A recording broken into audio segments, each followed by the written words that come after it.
Last time we took a look at the beginning of section 4.1, divisibility. We talked about some basic divisibility rules and like across the board apply to everything kind of stuff. And then we talked about some very specific divisibility rules for specific numbers, like divisibility by 5, divisibility by 6, divisibility by 9, and so forth. And we are on to example number 4.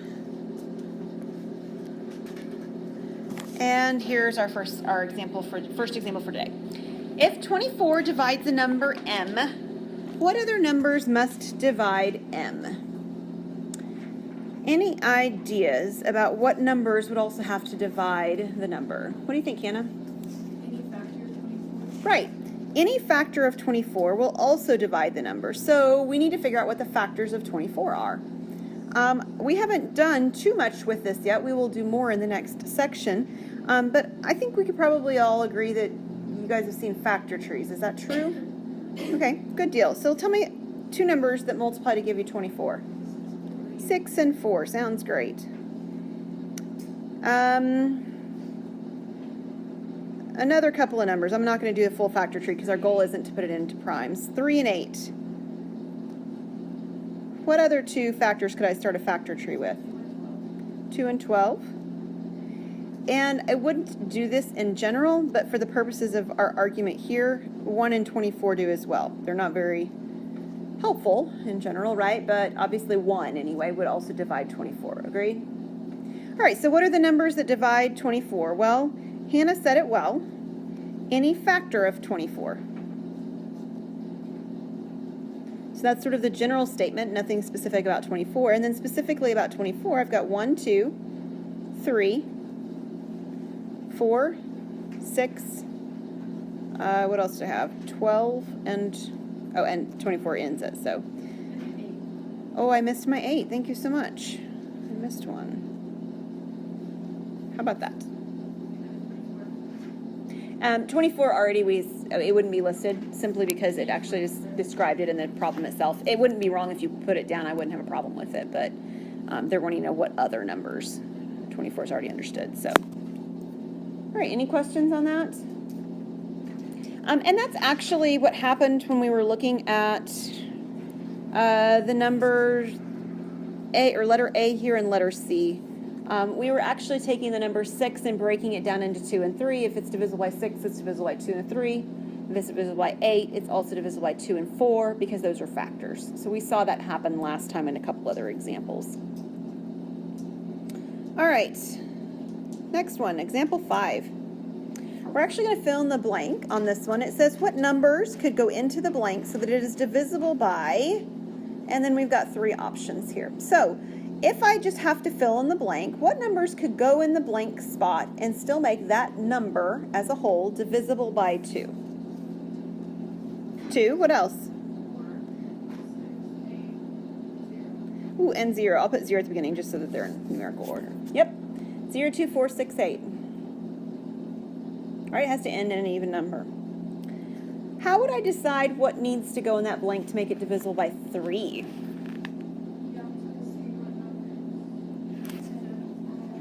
Okay, so we're going to look at the sum to begin with. So what we have so far is 5 plus 4 plus 3 plus 2 plus 2. What do I have so far in my sum? 16. Is 16 divisible by 3? No, it isn't. But we could add some numbers to it, right, to make it work. So what could I add to 16 to make it divisible by 3? I could add a 2. What else could I add? 8 would work. There's one in between them. Nope, but you're close. 5. 16 plus 2 would be 18. That divides by 3. 16 plus 5 would be 21. 21 divides by 3. And 16 plus 8 would be 24. And 24 divides by 3. So the numbers would have to be 2, 5, or 8. And how would I decide what numbers I would need to put in that blank spot to make it divisible by 6? Okay, and do I have any? All right, so 2 is in this list, right? Divides by 2, divides by 8 if I put a 2 in the blank. And 8 is in this list. Divides by 2 and divides by 8 if I put it in the blank. I'm sorry, divides by 2 and divides by 3 if I put it in the blank. There we go, the number 8. So the answer would be 2 and 8. I'm looking for what those lists have in common. Otherwise known as an intersection, right? We talked about that before. Any questions about this example? Okay. It says answer the following and justify your answer. If a number is divisible by 5, can it be divisible by 10? And then the second question sort of there is, must it be divisible by 10? So if you're divisible by 5, can it be divisible by 10? Yes. Can you give me an example? 20, sure. Or 10 itself, right? Yeah. So 20 is divisible by 5, and it's also divisible by 10. Must it be divisible by 10? No. And so what we're going to actually give is a counter example. So what would the counter example, what would a counter example be here? 15. 15 is divisible by 5, but it is not divisible by 10, right? Remember, divisible means no remainders. Not just that we can get, a terminating decimal or something like that, and no remainders. All right, if a number is divisible by 10, can it be divisible by 5? Yes. Can you give me an example? 20, right? We just had that example. We can use it again. 20 is divisible by 10, and 20 is divisible by 5.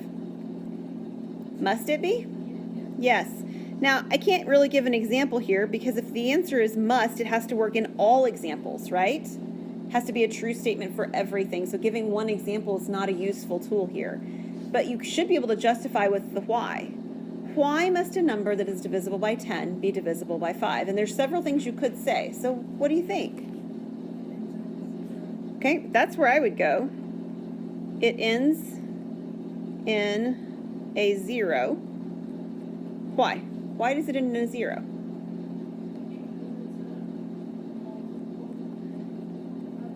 Yeah, you could say because it's a multiple of 10 is the word we actually want. Yeah, because it's a multiple of 10. Or you could say because it divides by 10. That's the same thing.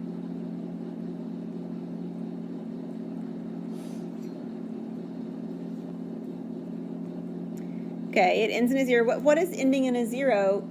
Why is ending in a 0 tell us it's divisible by 5?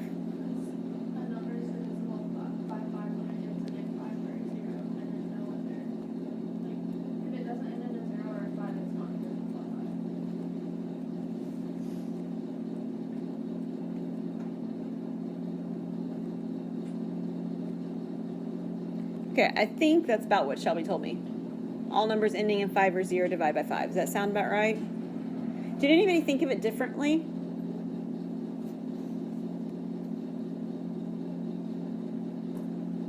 I think this works really well for this one because we have divisibility rules for 5 and 10. But if I changed the numbers slightly, it might not be quite so simple. Like if I talked about 12 and 6, it becomes a little more complicated. I mean, I can't talk exactly about why I know a number is divisible by 12 or what that would really look like. You just say that or must be because 5 is a factor of 10? You could, yeah. So that would be sort of a more generalized statement for why it would work in general to be the case, yeah. So the reason in general this works is because 5 is already a factor of 10. But you can't do that on part A, right? 10's not a factor of 5, so that doesn't make any sense to talk about that way. But on part B, we could interpret it that way instead, and it would be equally correct. Or from like 6 to 12, 2 to 6 is a factor of 12. Yep, exactly. All right, one more example, I believe. This is an interesting one. A number in which each digit except 0 appears exactly 3 times is divisible by 3. For example, 777,555,222 and 414,143,313 are divisible by 3. Okay, so before we go into the questions, do you understand what they're saying? Each of the non-zero digits, there aren't any zeros in these numbers, but if there were, we would ignore them. Each of the non-zero digits is there 3 times. So if there's a 7, there's 3 7s. If there's a 3, there's 3 3s. Okay? Part A says, explain why this statement is true. In other words, explain why these numbers are divisible by 3, must be divisible by 3. This is a must. Why must these numbers be divisible by 3? Well, it's practically like you just multiplied the one number by 3. So if you multiply it by 3, you have to be able to divide it by 3. Okay, so having a digit, let's use just n, just so I have something to call it. Okay, so having a digit n added, or sorry, not added, but in the number 3 times,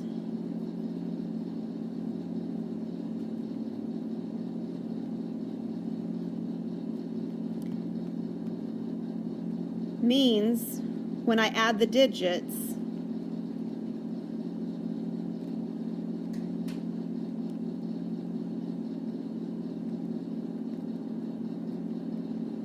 I get n plus n plus n, which is 3n. Right? It's there 3 times, so I add it together. I've got 3 times whatever the number is. So if the number is 7, and I add 7 plus 7 plus 7, that's 3 times 7. Okay? Oops. And 3n divides by 3 because 3, well, even say this way, 3n is a multiple of 3, or 3n has a factor of 3, either way.